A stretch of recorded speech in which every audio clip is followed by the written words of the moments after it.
Assalamualaikum! Ngayong araw, tuturuan ko kayo kung paano gumawa ng sambusa. Unang-una, mag-isa muna tayo ng bawang at sibuyas. Make sure na yung bawang at sibuyas nyo ay naka-mince ng maliliit dito sa bahay ng amo ko para mapadali ang pag-chop ko ng bawang at sibuyas ay ginagamitan ko ng food processor ang pag-chop ng mga ito. Pag nag-brown na ang onion at garlic, isunod mo na agad yung meat. Tapos mix-mix lang hanggang mag-brown na din yung meat.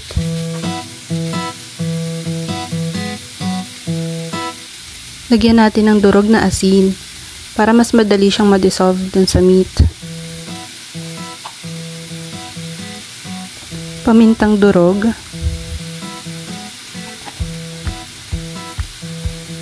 Cumin or cumin. Ground cumin ulit pero ibang variety. Tingin ko ang pinagkaiba ng isang cumin dun sa pangalawang nilagay ko is yung texture niya, parang yung nauna kong nilagay is fresh siyang grinound, tapos yung pangalawa is parang tinos muna siya sa mainit na pan bago siya blender. Then ayun, mix-mix lang hanggang ma-incorporate lahat. And make sure na lutong-luto na yung meat bago natin ilagay yung mga veggies.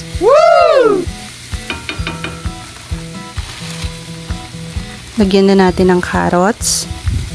Itong mga carrots na nilalagay ko is naka-ref lang. Kasi before, bumili si Baba ng isang katutok na carrots. Isang sako ata yun. Tapos para hindi siya masira, biniblender ko agad.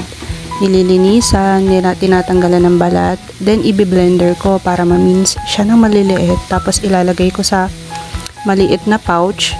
And then ilalagay na sa freezer. Para in case na needed na namin, is meron nang ready. Woo!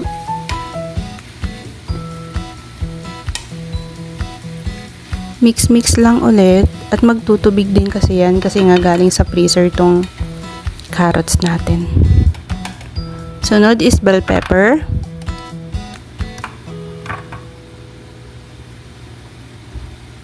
Pinadaan ko rin sa food processor para hindi na ako mahirapan mag-chop.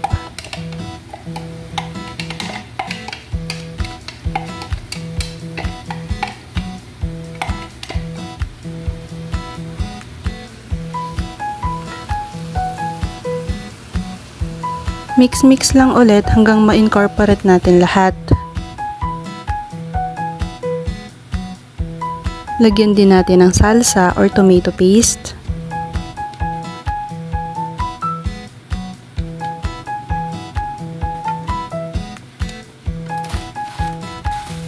This one naman is kudar and kusbara. Kung sa atin ay kinchay, yung mga ganun, na nilalagay din sa spring rolls or lumpia. Woo!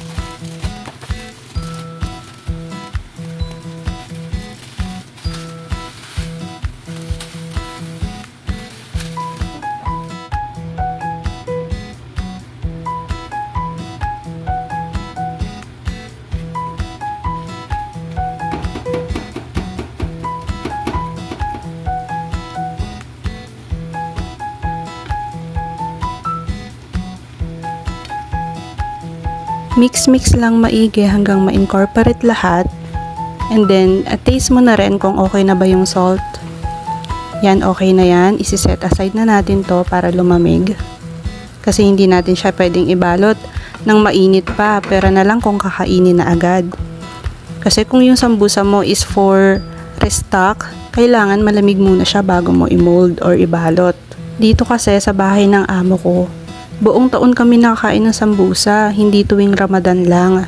Kaya every week talaga nagre-restock ako ng mga sambusa doon sa freezer nila. Gagawa ako ng maramihan, tapos ilalagay na namin doon sa freezer. Every time na needed or gustong kumain ng mga amo ko ay may mahuhugot sila sa freezer. This time naman magbabalot na tayo. Woo! Latag muna tayo ng supra. Prepare natin yung mga kailangan. Yung laham is malamig na kasi evening na to eh. Tapos ay yung paglalagyan natin. Then mag-wear tayo ng gloves or magsuot tayo ng gloves. Make sure na malinis din yung gloves na gagamitin natin kasi pagkain po yung ginagawa natin.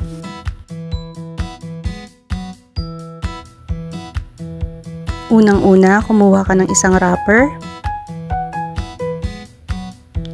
Diba? Diyan ako natatagalan eh. Mas natatagalan pa ako sa paghihimay ng wrapper kaysa sa pagbabalot mismo. Kailangan mong makagawa ng pouch para paglagyan ng laham. Small amount or small quantity lang para madali mo lang din siyang maisara. Yan, kantuhan lang. Ilalapat mo lang siya by side. And then yung matitirang excess is yung pang-lock mo. Okay?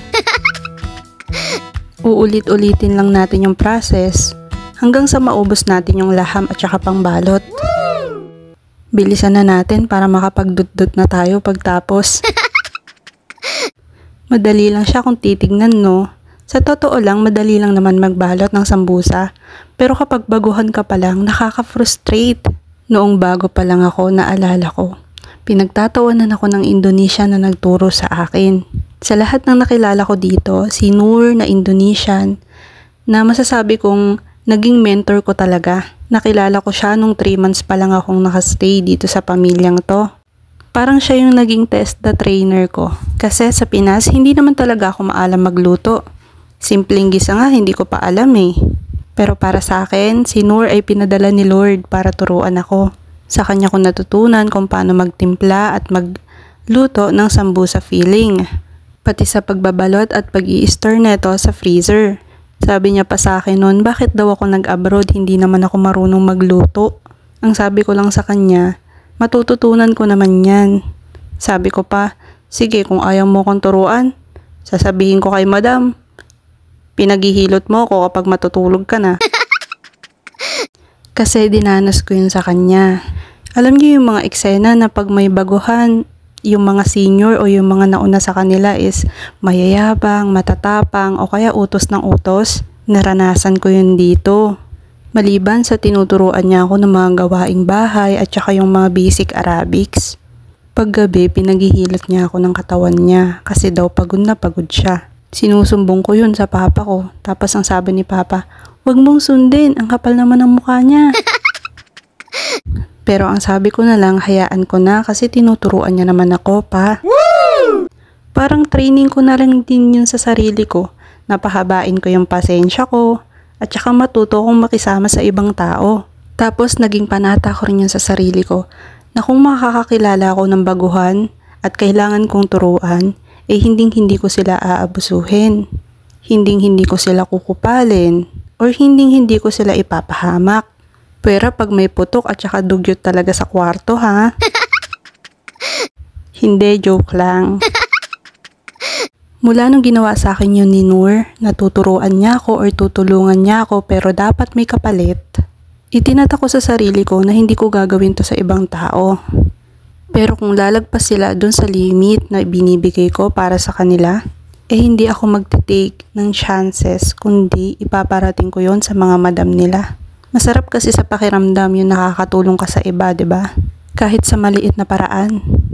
Yung tipong pag nakakakilala ko ng baguhan, ang lagi kong sinasabi kaya mo yan, kaya mong ganito, kaya mong ganyan kasi pinagdaanan ko rin noon. Kinaya ko lahat despite sa pangda-down sa akin ni Noor kahit tinuturuan niya ako. Sinabihan niya pa nga ako nung mafimok daw ako or walang alam. Kaya minake sure ko sa sarili ko na dapat kapag tumagal ako dito, hindi na ganito. Matututo ako ng madami at itatama ko yung mga mali ko. At kapag nagkamali naman yung tinuturuan ko in the near future, hindi para i-down sila or maliitin. At the end of the day, gusto ko kasing maalala ko ng ibang tao sa mabuting nagawa ko. Hindi dahil inaway ko sila or minaliit ko sila dito. Madali lang naman matutunan yung trabaho. Kaya imbis maghilahan pababa, sana magtulungan tayo. Kahit ganun yung dinanas ko kay Noor, thankful ako palagi kay Lord at pinakilala niya siya sa akin. Na despite dun sa mga discouragement at statement niya sa akin, mas pinili kong pahabain yung pasensya ko at intindihin siya. So far naman wala akong naging kaaway sa pag-i-stay ko dito. Kasi kahit hindi maganda yung pakikisama sa akin, ay iniintindi ko na lang. Wala din naman kasi mangyayaring maganda kung makikipag-away ako, 'di ba? Ang ginagawa ko is focus na lang sa work at tinatapos ko lahat para wala silang masabi. Kung may mali man, magsusorry ako kung mali ko. At kung hindi naman ako mali, mananahimik na lang ako. Dito sa abroad, minsan ganoon. Kaya importanteng may baon tayo na sandamukal na pasensya. Minsan, hindi yung kapwa nating katulong yung mamamaliit sa atin or susubok ng pasensya natin. Kahit sa mga amo natin, mararanasan natin yan. Ang mahalaga, lagi mong gawin yung best mo, habaan mo yung pasensya mo. At sana wag mong isiping mas magaling ka kahit kanino man. At ang lagi mo lang dapat higitan ay yung sarili mo. Kasi para sa akin, ang pag-abroad ay para mag-provide sa mga pamilya natin na naiwan sa Pinas. Hindi magyabang, hindi magpasikat o hindi mag-prove ng kahit anuman sa sino man. Focus lang sa goal at huwag intindihin yung mga taong mangmamaliit or mang-aabuso sa'yo. Basta tama yung ginagawa mo at wala kang inaagrabyadong iba, tuloy lang. Ipagpasa Diyos mo na lang yung mga taong hindi mabuti yung intention sa'yo. Yun lamang for today. Matatapos ko na to. Ang dami ko nang nagawa. Kakachika ko sa'yo. After ko matapos yung last piece, ay magliligpit na tayo. Ilalagay ko lang lahat to sa freezer para tumigas ng saglit doon at pwede na natin siyang ilagay sa mga plastic nila. Sa isang sahan ng laha, more or less nakagawa ako ng 40 to 50 pieces. Yan lang muna sa ngayon. Maasalama!